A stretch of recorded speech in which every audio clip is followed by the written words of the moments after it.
sa pakiramdam ng iba. Dahil darating at darating ang oras at panahon, kayong mga higit na nangangailangan ng tulong ng ating bayan, magigising din kayo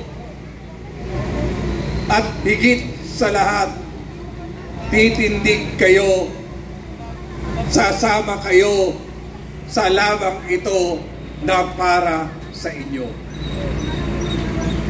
VP Sara, nandito kami sa tabi mo dahil naniniwala kami na ikaw ang the chosen one.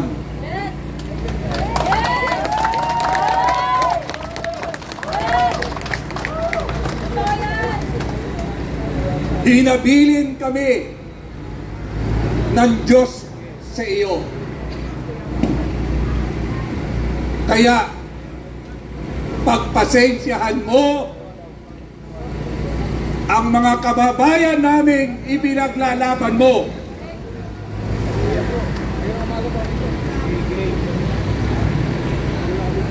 Na dahil sa kakapusan,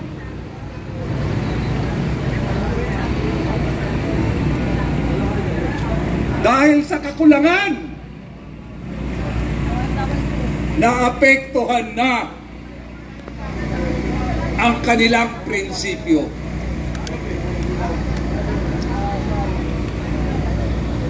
Taong bayan, kailan pa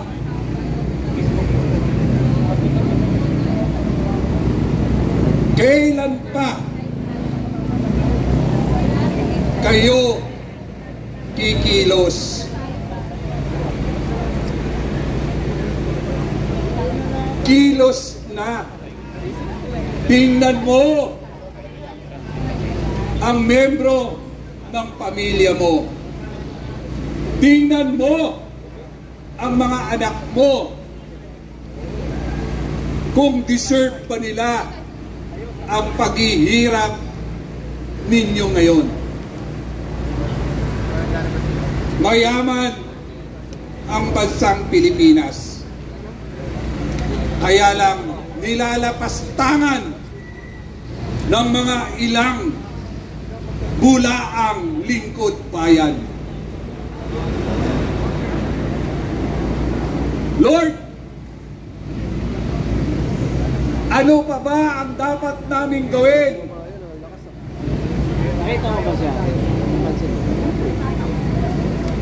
para magising ang sambayanang Pilipino?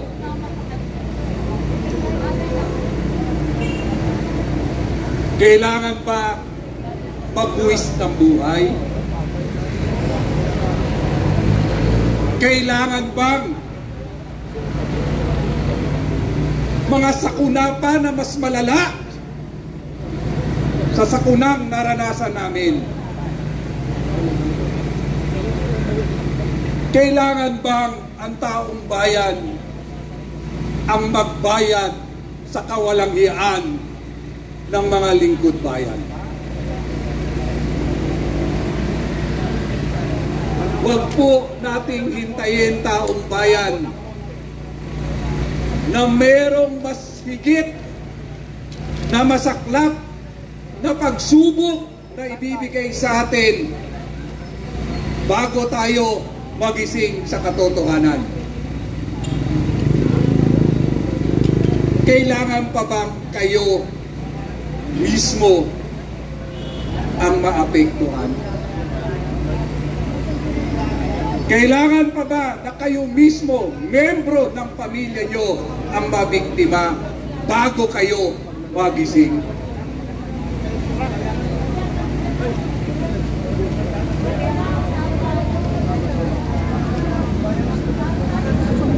Ito po,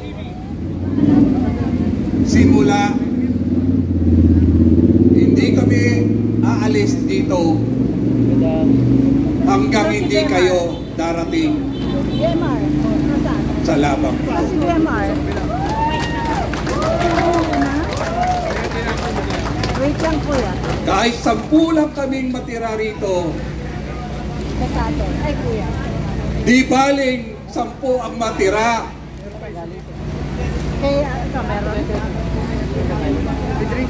May titindig at titindig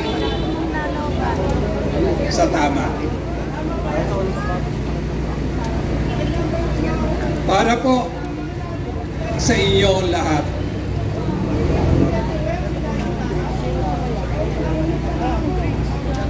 Ngayon na po ang panahon.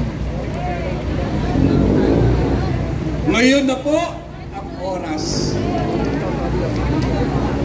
na may Inday Sara matapang na inihayag ang kawalang-hiyaan ng gobyernong ito.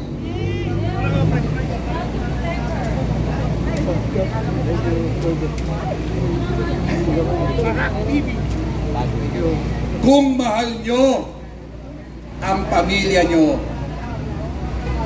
kung mahal nyo ang bayan nyo, ano pa ang hinihintay nyo?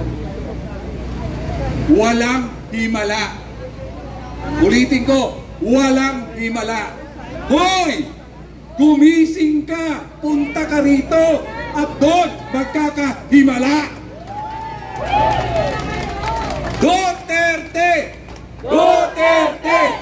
Duterte! Duterte! Duterte! Duterte! Duterte!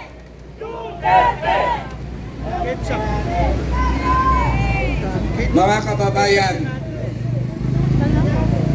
sana magising kayo. Sana ngayon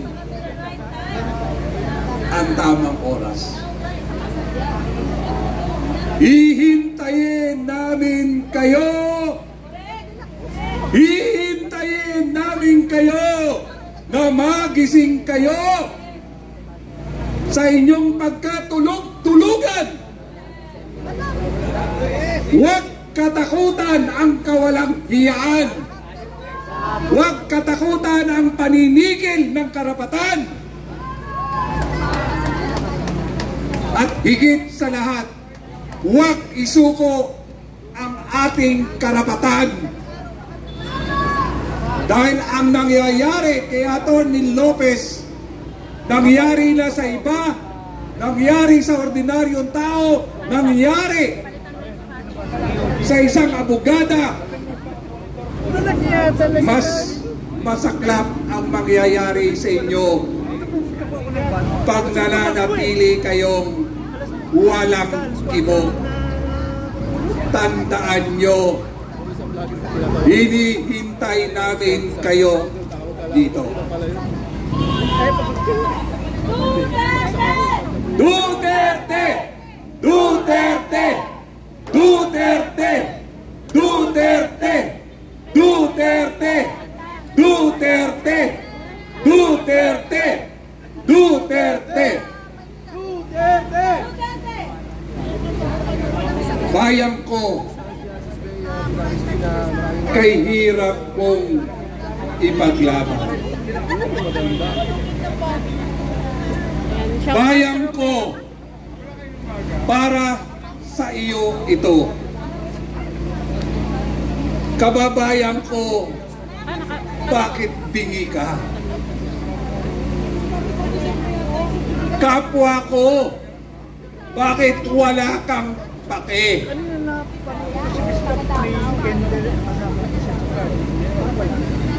Bayan ko, kababayan ko,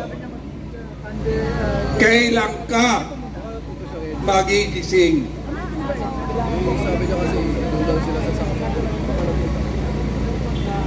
Hindi pa ba sapat ang kahirapan? Hindi pa ba sapat ang mga sakuna na nangyayari sa atin ngayon? Kulang pa ba yan?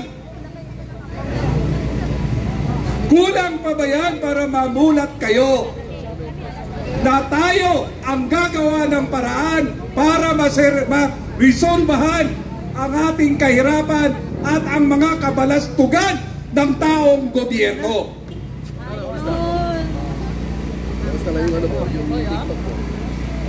Itaas naman natin ang dignidad ng isang lingkod bayan. Hindi lahat ng lingkod bayan ay kagaya mo na magnanakaw. Hindi lahat ng may pangarap na makatulong sa bayan kagaya mo na nasasapalan ng pera ng bayan.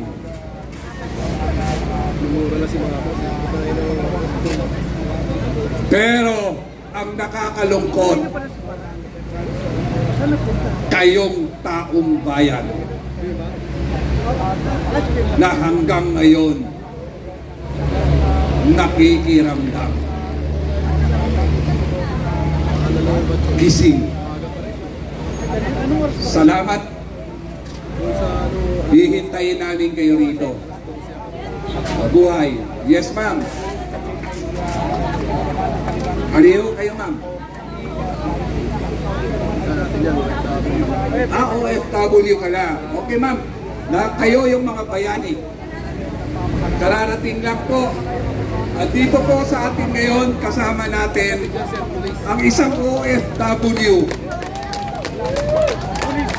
na siyang pinangungunahang pinagkukunan natin ng ating pondo ang kanilang mga remittance. At ibabahagi niya ang buhay ng isang OFW. Sinasakripisyo ang pamilya para lang sa kinabukasan ng kanyang pamilya. Ma'am, ihayag mo para sino mang nakikinig at nanonood, magbubukas ito ng aral sa buhay nila. Welcome back, madam. Mapagpalang gabi po sa inyo lahat. Mga kababayan ko, mga Pilipino, ikaw, ako, ikaw, kayo lahat. Lahat na nandyan. Lahat sa mga building na yan. Naka-livestream po mga vloggers, ang PTV nandito, ang SMNI. Ako po ay isang OFW for 20 years. Salamat po. Masasabi ko po na ako isang proud na OFW at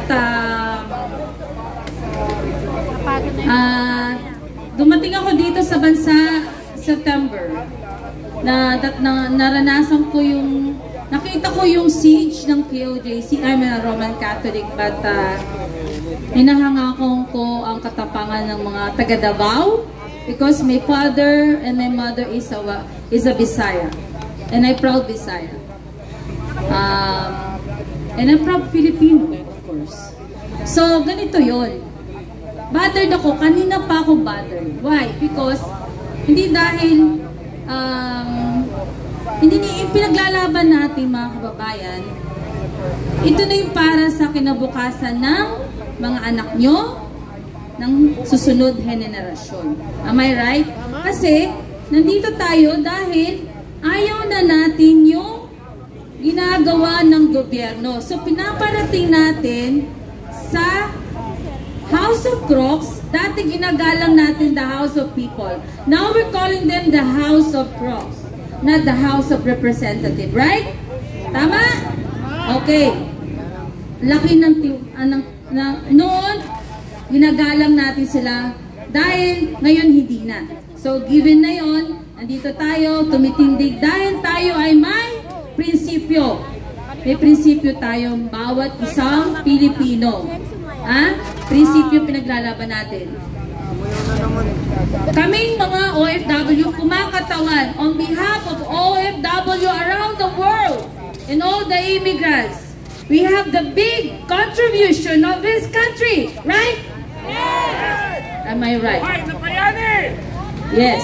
With our remittance in your individual taxpayer of this country, right? Laki ng contribution nyo. Tayong lahat. Ikaw. Kayong lahat. Nandyan, mga businessman. Lahat tayo. Ngayon, nararamdaman nyo ba na tayo ay may Pangulo? Wala. Di natin nararamdaman. So ngayon, anong dahilan nila? Gurgurin ang mga Duterte? Pabaksakin sila. Pero hindi din mangyayari yan dahil nandito tayo kay Inday Sara, sa ating minamahal na BP Sara at kay Pangulong Duterte. Right? So, tumatayo tayo ngayon. Tumatayo tayo dito dahil tayo ay Pilipino. Pinaglalaban natin ang bayan nating minamahal at ang ating pamilya na ayaw natin na malugmok sa kahirapan. Ang mga Pilipino, pinaparating natin. May mga tao pa rin na sarado pa rin ang pag-iisip.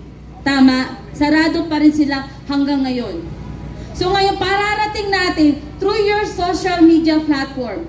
Itong mga vloggers sa harap nyo ngayon, andito ang SMNI na lagi ka-partners natin sa pagbabalita na sinasamahan tayo ever since to the end. No? Ayan. Diyan tayo naniniwala, only the mainstream media ang SMNI. And the Net25 and sino kumakatawan, sino may prinsipyo na mainstream media. I never mention other mainstream media. Pero alam nyo na kung sino yung bayaran. Right? Ganito. Yung mga pahayag ni Inday Sara ay pahayag ng isang kaibigan, isang BP Sara na nagmamahal sa atin, tumitindig sa atin. We salute yung BP Inday Sara dahil nandiyan ka para sa aming lahat, para sa mga Pilipino. Isa siyang kaibigan, isa siyang ina, isa siyang leader, strong leader. No? So, sinabi nyo kanina, wala kayong nararamdaman na Pangulo. Yes! Wala tayong nararamdaman na Pangulo. Nararamdaman natin na leader, si Inday Sara lang. Ang tumatayo, tumitindig sa ating mga Pilipino. Tama? Okay. Sino ang Pangulo, higit sa lahat sa history ng Pilipinas, ang nagbigay ng dangal at malasakit sa mga OFW? Sino? Si Pangulo Duterte lamang! Duterte! Duterte! Duterte! Duterte! Duterte! Pag kami humaharap sa mga ibang lahi, sa ibang lugar na pinupuntahan namin, during the time of leadership of Pangulong Duterte, proud kami mga OFW. Sino presidente mo? Pangulong Duterte. Proud ka, di ba? Ngayon, proud ka ba Pangulo mo si Bongbong Marcos? Yeah, real talk lang tayo mga kababayan. May kapatid akong pulis, hindi ko nilalahat ang mga kapulisan dahil sila nagproprotekta sa ating bansa. Hindi lahat yan ay masasama, hindi lahat yan ay kurakot. Ginagampanan nila ang trabaho nila, pero ilan sa kanila nababayaran din. Ginagamit ng mga politikong itong mga buhaya. Ako, may kapatid akong pulis. Siya ay mabuting pulis. Tama! Buhay ang mga mabuting pulis! Mabuhay ang mga mabuting pulis! Huwag natin sila ay nandyan para sa atin. Pero hindi lahat. Ang iba sa kanila ay nagagamit ng mga politikong buhayang ito. Yun ay real talk lang. Kasi yun ang totoo. Diba? Dahil ano? Sa pera, greedy, sa pangyarihan, diba? Si Martin Romualdez, tambaluslos. Kaya tambaluslos, lahat sila tambaluslos, mga kapatid. Hindi lang si Tamba, hindi lang si Martin Romualdez.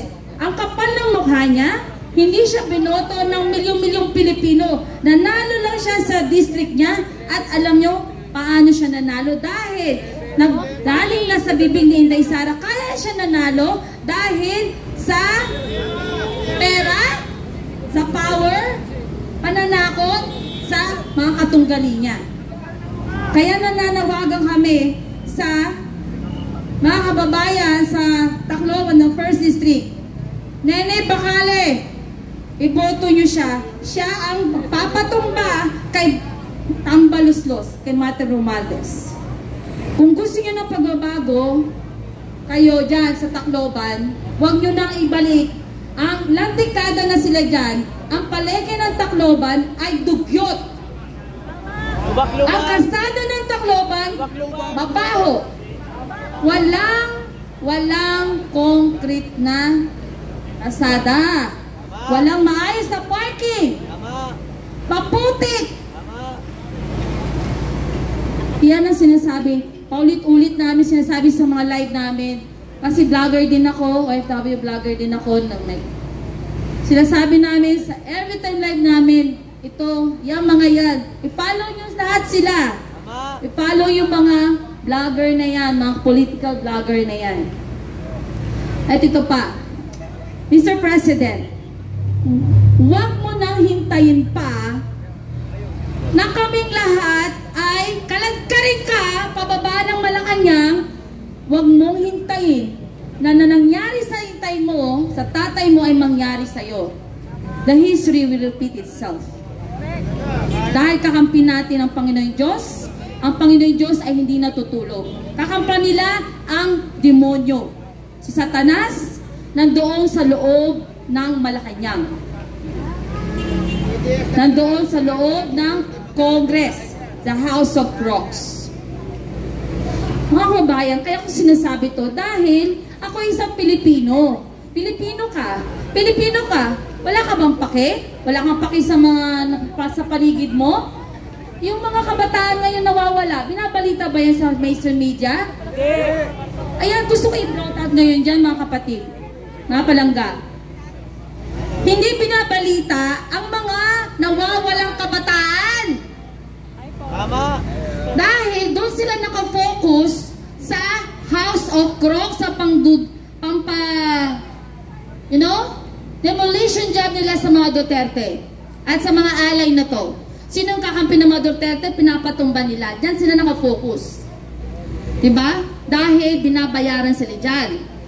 The more na pukpukin nyo pa, gurgun yung mga Duterte, double money, double allowance. Ang ginawa ni Franz Castro, child abuser, Franz Castro, putang ina mo! Hindi ako nagmumura, pero ngayon nagmura ako dahil sa'yo. Wala kang karapatan dyan sa Congress dahil ikaw ay convicted. Pag-alak-ala ka dyan, tax na pera ng bayan at pera ng mga OFW na remittances ang pinapusweldo sa'yo, putang ina mo. Convicted, Franz Castro. Nakakagalit lang, sorry kasi pag yan naririnig ko, nakikita ko sa social media, nag-iiba talaga yung tingin ko sa kanya, siya isang demonyita. Pinadalanig ng Satanas. Parang pahirap sa atin. Salot ang mga yan Tatlo sila dyan sa Congress, pag-gala-gala. Realidad to, mga kababayan. Pinasasweldo sila ng taong bayan, sila ay nandyan sa Congress. Dati ang mga placard lang nila, placard nila ay mga karton. Ngayon nakatarpuli na sila. Nakatarpuli na sila. Yan ang katotohanan. Dahil estudyante ako nung college, ilang dekada na sila dyan. Estudyante pa ako, nandiyan na sila. Never sila nag-agree sa gobyerno. Ilang presidente na ang dumaan, never sila nag-agree. Ngayon kay Bongbong Marcos, ayaw sila? Good life sila? Hawak nila ang gobyernong ito? Yeah, you're right. Bayad sila. Pinopunduhan sila. Kaya kasi katapang ang kapal ng mukha niya, child abuser. Nagkikidnap ng mga kabataan, dinadala, making mamundok. Kaya si Raul Manuel, pumunta ka dito sa panikitang bakla ka. Bakla mo? Mag-tiktok ka na lang, hayop ka. Wala ka nang ginawa sa bayang ito. Yung mga yung galing-galingan sa Congress, hindi naman kayo abogado. Ang gawain nyo, gumawa ng batas. Hindi kayo huwes, Hindi kayo korte. Gumawa kayo ng batas para sa mga mamamayang Pilipino. Anong kagaganda ng bayang ito? Para sa maliliit. Ayan ang trabaho nyo. Hindi nyo trabaho para maging judge. Tama mga kapatid, mga palangga? Hindi nila alam trabaho nila. Ang trabaho nila ay gumawa ng batas para sa bubuti ng bawat Pilipino. Kayo dyan, kayo lahat dyan. Kayo, ikaw nanonood, kayong lahat. Tandaan nyo, sila ay mga trabahador lang natin. Sila ay pinapasweldo natin. Mga tax na nyo. Tapos ginaganito nila tayo? Ha? Ginaganito nila tayo, kinakawawa nila tayo. Ha? Kaya nga kami nandito, nananawagan kami. Huwag kayong manahimik na lang. Hindi nanggagaling kay VP Sara na magrevolusyon tayo. Hindi manggagaling sa kanya yan. Sa ating magsisimula yan. Ang tunay na power. Ang tunay na pagkakaisa. This is the right time. Yung ginagawa sa ating pinakamataas na Pangulo, pangalawang Pangulo ng Pilipinas, pinakamaraming boto, ginagayang bastos yung isang polis kanina. Ang kuntit na masaktan yung pinakamagandang leader natin. Sino di mga kamura doon? Paano kung masaktan si VP Sara? Putang ina talaga, hayop yan. Sino hindi mga kaano doon? Kahit sino. Pinakamagaling na nagtatrabaho sa gobyerno, si Inday Sara lang.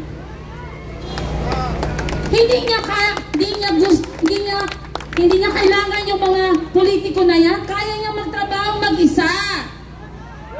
Kaya nandito tayo para sa kanya. Intindihan niyo ba yun? Pinaparating ko sa inyo, mga kababayan ko, mga nanonood, protektahan natin si Inday Sara. Kasi naganganib po ang buhay niya. Nagsalita man siya ng gano'n dahil galit na siya. Puno na ang salok. Dapat nang kalusin. Huwag na tayong papayag na ginaganito ang pinakamamahal nating si Inday Sara. Papayag ba tayo mga kababayan ko? Ang dalangin ko, alam ko may pag-asa. Huwag tayo mawala ng pag-asa, manindigan tayo, may prinsipyo tayo. Huwag tayong titigil. Ito ay simula ng ating pagkakaisa na alam ko lahat ng mga Pilipino dyan ay busy sa kanilang mga trabaho. And they will be enlightened more and more and continue more. Ma-enlighten sila sa ating mga pahayag na ito. At huwag tayong titigil. Huwag kayong mapapagod. Kasi hindi ako napapagod, hindi ka napapagod, hindi kayo lahat napapagod, diba? Protektahan natin si Inday, si VP Sara. Sino ba magpoprotekta sa kanya? Tayo, diba? Kung paano siya, mag-isa lang siya sa, tumaating siya na tanda, yung umating siya ng house of hearing na yan. Mag-isa lang siya, karap yung mga buhayan na yon. Paano niya yun hinarap? Dahil may tapang at prinsipyo siya. May pagmamahal siya, may malaki siyang puso.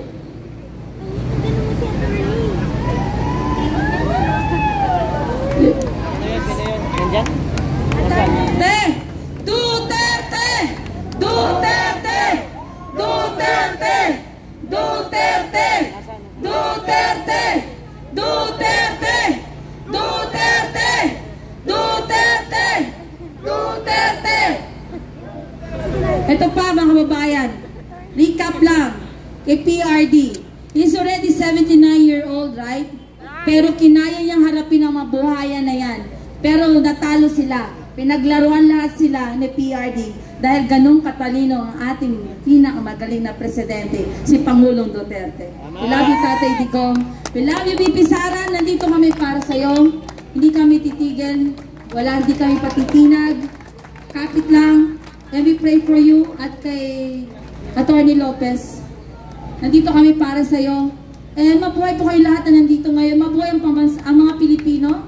Mabuhay po kayo lahat. Kaya ko